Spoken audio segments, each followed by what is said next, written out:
পর্ব ৪ শেষ রাতের কান্না। অর্জুন ছুটতে শুরু করে। অন্ধকার ঘর থেকে বেরিয়ে দৌড়াতে থাকে ফাঁকা রাস্তায়। মায়া তার পেছনে ধীর গতিতে হাঁটছে, যেন জানে অর্জুন পালাতে পারবে না। শহরের রাস্তা তখন জনশূন্য। অর্জুন সাহায্য চাইতে চায়, কিন্তু গলা দিয়ে আওয়াজ বের হয় না। সে তার নিজের বাড়িতে পৌঁছে দরজা বন্ধ করে দেয়। বুক ধুক ধুক করছে। কিন্তু কিছুক্ষণ পর তার ঘরের দরজা নিজে থেকেই খুলে যায়। অন্ধকারের মধ্যে মায়া দাঁড়িয়ে, মুখে সেই রহস্যময় হাসি। তুমি কি সত্যিই ভাবলে আমাকে ফেলে পালাতে পারবে?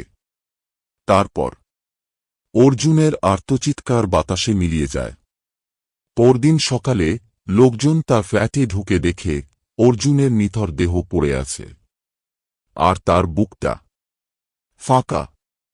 একটা নতুন কাঁচের বোতল জানালার পাশে রাখা। ভেতরে লালচে কিছু ভাসছে। বোতলের নিচে লেখা অর্জুন।